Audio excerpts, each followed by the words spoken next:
जय श्री राम। आज का मेरा विषय है परमपिता परमेश्वर के चरणों में आत्मसमर्पण करके हर चिंता, हर परेशानी, हर दुख, हर तकलीफ से छुटकारा पा सकते हैं हम, जो कि आज के समय में सबसे गंभीर विषय है। चिंता, परेशानी, टेंशन। अगर आपने प्रभु के चरणों में आत्मसमर्पण कर दिया पूरी तरह से, तो फिर आपकी कोई जिम्मेवारी नहीं बचती। प्रभु का काम है, प्रभु ही आपसे सब कुछ करवाएंगे। जैसे प्रभु की इच्छा होगी वैसे ही करवाएंगे। और अगर आपने आत्मसमर्पण तन मन धन से कर दिया, खाली बोलने मात्र से नहीं होगा। आप अगर ऐसे ही बोलते रहे ऊपर वाले मन से, तो फिर ऐसे काम नहीं चलेगा। आप पूरी तरह से छोड़ दें और कुछ भी काम करें उससे पहले उन्हीं से प्रार्थना करें कि प्रभु मैं तो आपका हूँ, आप जाने, आपका काम जाने, मेरा जीवन आपके चरणों में समर्पित है। आत्मसमर्पण का यही मतलब होता है। ये सब करके वाक्य में ही आपको वो सुकून, वो आनंद, वो खुशी प्राप्त होगी कि जिसका आप अंदाज़ा नहीं लगा सकते। वो तो जब आपको प्राप्त होगी जब भी आप बता सकते हैं। आत्मा शब्द आत्मा के सहित तीनों शरीरों का वाचक है। और यहाँ समर्पण का अर्थ है अर्पण कर देना, यानी कि जिन वस्तुओं पर हमने अपना अधिकार जमा रखा है उनको उठाकर भगवान के अर्पण कर देना ही आत्मसमर्पण है।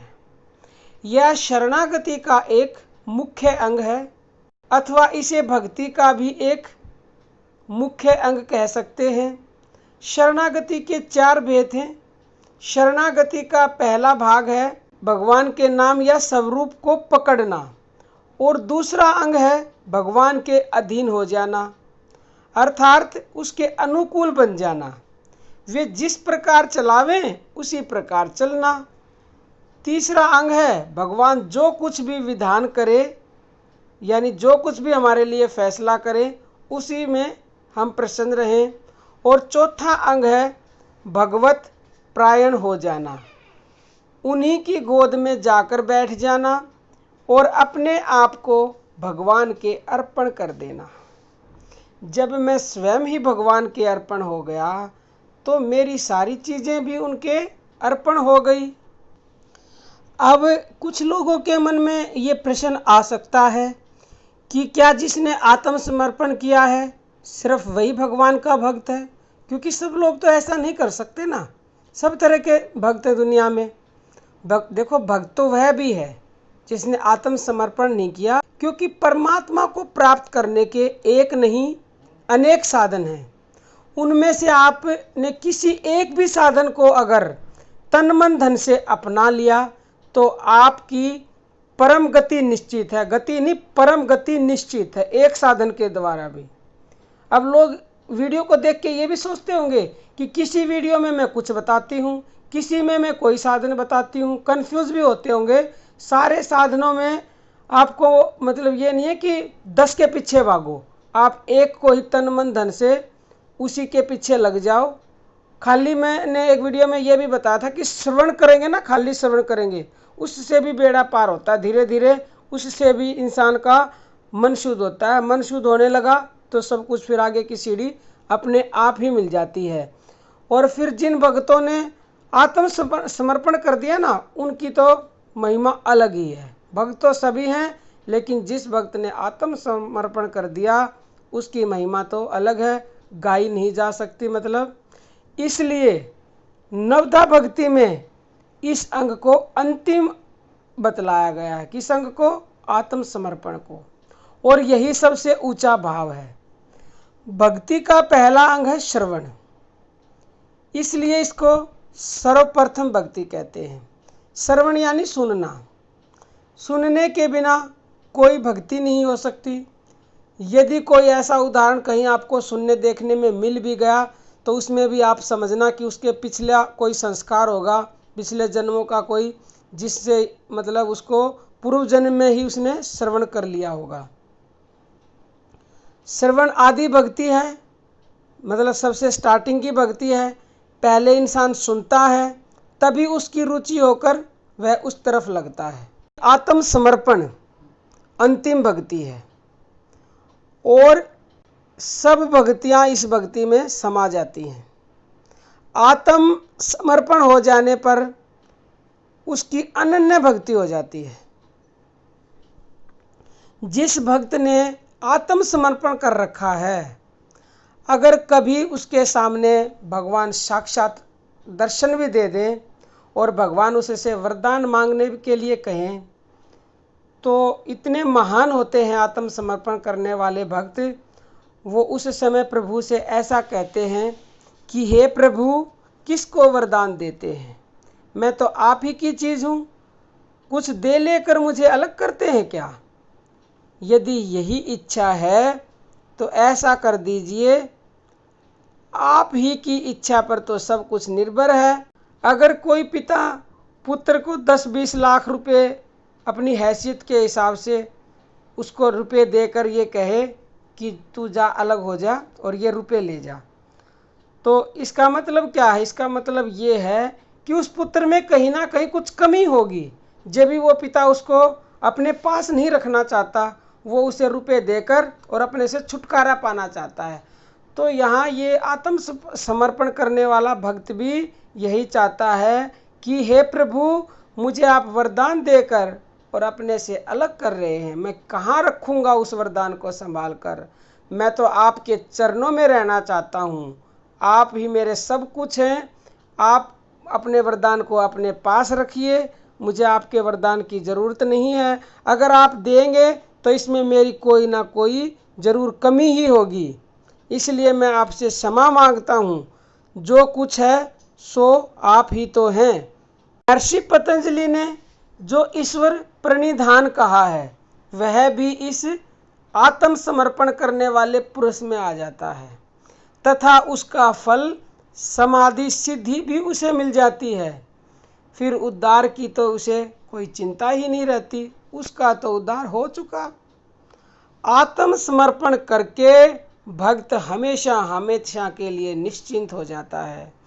उसे अपने लौकिक तथा पारलौकिक किसी प्रकार की भय या चिंता नहीं रहती। अब आप एक उदाहरण के द्वारा समझो। मान लो कोई इंसान है, बहुत बड़ा है, उसकी फैक्ट्रियां हैं कई, या उसके कई स्कूल चलते हैं, तो वो बड़ी टेंशन में है। उसके बाद कोई संभालने वाला है नहीं, तो उसको ये चिंता रहती है कि इनको कौन संभालेगा अगर उसको कहीं जाना पड़ जाए या कल को वो ना रहे। लेकिन अगर कोई उनको इतना विद्वान, पढ़ा लिखा, समझदार आदमी संभालने वाला आ जाए और उनको वो अच्छे से संभाल ले, तो वो आदमी तो सब चिंताओं से मुक्त हो जाता है। उसे सही जो आदमी चाहिए था वो मिल गया उनको संभालने वाला। अब वो चाहे विदेश में जाए, चाहे उसका प्राणांत भी हो जाए, तो उसे किसी भी प्रकार की कोई चिंता नहीं है, वो अपनी चिंताओं से मुक्त हो गया। अब ये तो एक आम इंसान की बात है, मतलब आम इंसान ने किसी का काम संभाल लिया और वो अपनी चिंताओं से मुक्त हो गया। और अगर हम परम पिता परमेश्वर को अपना काम संभलवा दें, तो फिर आप सोच ही सकते हैं, कहने के लिए शब्द ही नहीं है कि वो हमें किन किन चिंताओं से दूर कर सकते हैं। इस प्रकार एक अनाथ बच्चा किसी साहूकार की अगर गोद में जाके बैठ जाए, तो वो अपने आप को धन्य समझता है। क्यों धन्य समझता है? क्योंकि उसके पास तो 100-200 रुपये भी नहीं थे, कपड़े लत्ते भी नहीं थे पहनने के लिए, और उसे साहूकार मिल गया, साहूकार का हाथ मिल गया, मतलब उसके सिर पे हाथ रखा गया, तो वो अपने आप को धन्य समझता है उसकी गोद में बैठकर। परंतु अगर परमपिता परमेश्वर की गोद में अगर हम बैठ जाएं, तो फिर तो कहने ही क्या है, क्या कपड़े क्या लत्ते, ये तो छोटी मोटी चीज़ें हैं। आप उन चीज़ों की बात करो जो सोच से भी परे हैं, जो हम सोच भी नहीं सकते, वो मिलेगी, उसके ऊपर तो कोई शब्द ही नहीं है। जब परमपिता परमेश्वर की गोद में बैठ गए और सारे हमारे, मैं ये बात मतलब मानती हूँ, समझती हूँ कि गृहस्थ आश्रम हमें मिला है, तो इस गृहस्थ आश्रम को चलाते हुए, निभाते हुए, सारे काम बड़ी सुव्यवस्थित ढंग से करते हुए परमपिता परमेश्वर को हमें प्राप्त करना है। उसे सारे काम करते करते याद करना है। ये वीडियो भी मैं बना चुकी हूँ, सारे काम करते करते प्रभु को याद करें। आपने अगर नहीं देखी तो उस वीडियो को ज़रूर देखें। चैनल पे प्ले लिस्ट है भगवान नाम जप, उसमें सारे वीडियो पड़े हैं। ये मैं लिंक नहीं देती हूँ किसी भी वीडियो का डिस्क्रिप्शन में, क्योंकि मुझे इतना समय नहीं है। और भगवान जो मैंने खुद अपने आप को भगवान के चरणों में अर्पित कर रखा। भगवान जो करवाते हैं मैं तो वही करती हूँ, उनकी मर्जी है। मैं ना ज़्यादा मुझे कोई लालच है, मैं तो सिर्फ ये ज्ञान, ये जितना मुझे ज्ञान है ये भगवान, क्योंकि स्वयं नहीं आते, भगवान तो निर्गुण है, वो अपना गुण खुद नहीं बताते, दूसरों को ही बताना पड़ता। जो भगवान के भक्त हैं वही उसके गुणगान का प्रचार करते हैं। तो हम भी अपने सब कुछ सारे चिंताओं से अगर मुक्त होना चाहते हैं तो सच्चे दिल से भगवान के चरणों में अपनी आत्मा को अर्पण कर दो, अपने शरीर को अर्पण कर दो पूरी तरह से।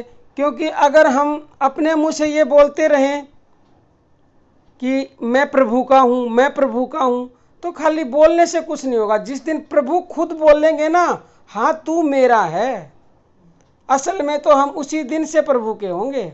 किसी के बोलने से क्या होगा? किसी को मैं बोल दूँ ये घर मेरा है तो मेरा थोड़ी हो जाएगा, जब तक अगला नहीं कहेगा हाँ ये घर तेरा है, तो जब तक मेरा नहीं होगा।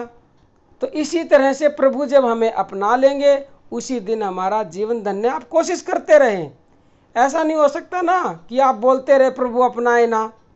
आप अपने पिता को, अगर आपने कोई गलती कर दी, मान लो एक एग्जांपल देती हूँ मैं, तो आप पिता से एक बार माफ़ी मांगेंगे, 2 बार मांगेंगे, 4 बार मांगेंगे, कितना भी कट्टर पिता हो, कोई जल्लाद भी होगा ना, उसका भी हृदय पिघल जाएगा। फिर ये तो है परम पिता परमेश्वर दयालु महाराज की, वो कैसे नहीं पिघलेंगे। आप अपने आप को अर्पण करते रहो सच्चे तन मन धन से, प्रभु आपको जरूर स्वीकार करेंगे। और जिस दिन उन्होंने स्वीकार कर लिया उसके आगे कोई शब्द ही नहीं है। अब मैं कितना ही बार बार कहती रहूं, वीडियो लंबी हो रही है। इसी के साथ मैं आपसे इजाज़त चाहती हूं। कृपा करके वीडियो को ध्यान से सुनें और वीडियो को ध्यान से सुनकर इन बातों को अपने जीवन में ग्रहण करें, क्योंकि परम पिता परमेश्वर से ऊपर कुछ भी नहीं है। अपने जीवन को जरूर जरूर बदले। कलयुग में यही एक सहारा है। कलयुग केवल नाम आधारा, सुमिर सुमिर नर उतर ही पारा। जय श्री राम।